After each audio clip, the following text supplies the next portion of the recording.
This video will show you the simplest BIS list for a protection warrior in phase 3 in WoW TBC. This video itself is for people who do not want to min-max the game. They don't want to spend all of their day farming stupid things that are incredibly situational. This is just the simplest balanced mitigation prot warrior BIS list. Okay, it's going to show you each item, how to get it, and why you should get it. I'm gonna take 3 minutes to explain this. Okay, first, you want this helm. This helm is good because it gives you a lot of stamina. This neck is a PvP neck, and I'll explain to you why you need PvP items and why it's super easy to get them. It gives you stamina and it gives you a gem, which you can put more stamina in. Shoulders are DPS shoulders, as you can see. They give you armor penetration. You're gonna get the set bonus, which is completely useless. You don't want to stress over this. This cloak is good. It gives you hit rating. This is again the PvP chest.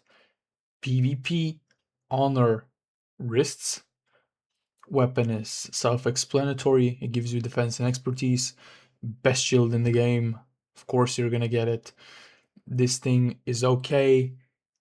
Gloves, amazing gloves. You need these gloves because again, expertise. This belt, you can actually get the PvP belt here, but I advise you to get this exact one.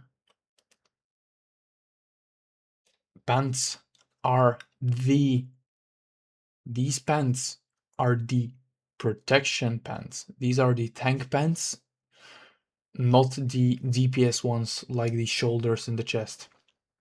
Boots, PvP boots with honor. This ring, we're just gonna use it until the end of the of TBC. It's just because expertise is just so good. This ring is again super good, gives you a lot of stamina.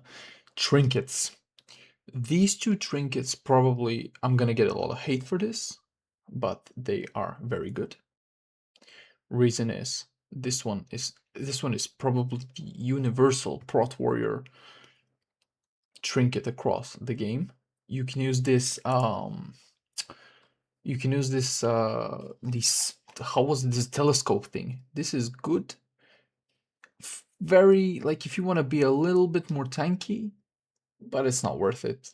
If you're gonna use this in order to survive, it's probably not gonna work. So you can just go with this one. This costs like badges of justice. If you've made it to phase 3, you probably already have it. I'm not gonna explain this. You're not a new player, I guess.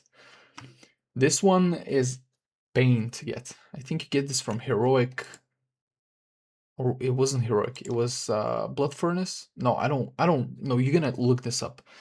I got it first try when I ever did this dungeon. I never stepped there. You can use this if you cannot get this for some reason. You can get the Dark Moon cards. You can either get this one, Dark Moon Vengeance, or you can get the other stamina one, the Madness one. Either way, you're gonna be able to buy these off the auction house. This means you're gonna have to farm a bit. You can farm it yourself. You can just farm gold. You can farm the items, or you can just buy it from the auction house. And this trinkets don't really matter on the overall stats. We can simulate this now, which really doesn't mean anything if you're a normal player. If you want to min-max, let me note this here. If you want to min-max, if you're a hardcore player, you're probably not going to be watching this video. Go find another video that explains all these stuff in depth. If you're again a super hardcore player, you're probably not going to be playing a prot warrior. You're going to be playing a Pharaoh Druid. Anyways, these are the things you want to look here. If you cannot, for some reason, get these stuff, you're gonna have to play a bit until you get all those BIS items. The things you need to look for is hit rating. Where is this? Hit rating.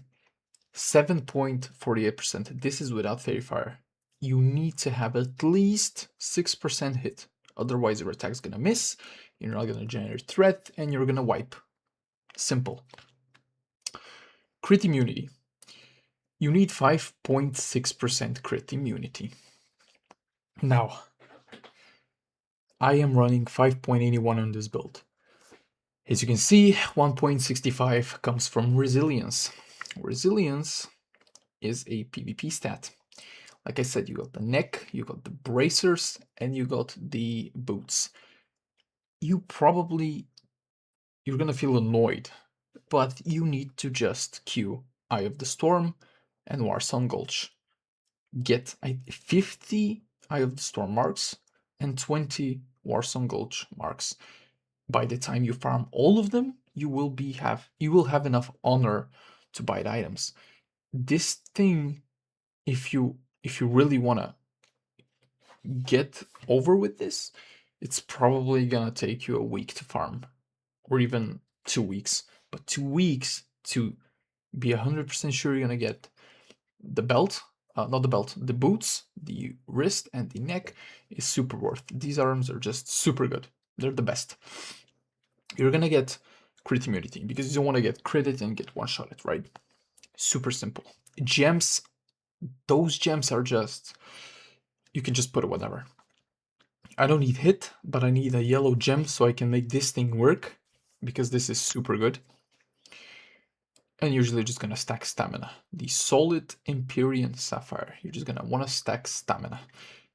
And this is pretty much it. You don't want to min-max this. By the time you get this gear, then you can probably, if you continue to play the phase, you will probably start soft resing or loot counseling or whatever your guild system is. You're gonna start getting some better items that will give you more DPS, but this thing is going to happen at a later stage, and then you can probably start playing with items. Because at this stage, your healers will be healing you much more. Your DPS is going to be higher of your DPS players, meaning that you're going to kill the bosses faster, the trust faster, etc. So this, like I said in the beginning, this is the best, in my opinion, mitigation and balance DPS gear. You're not going to get destroyed. You're going to be doing enough damage so you don't struggle with threat, and you're just going to be alive. This is the most important thing. If you get this set, you're going to be super chill, you're going to have fun, you're going to see numbers on the screen, and you're not going to be struggling to keep threat. Thank you.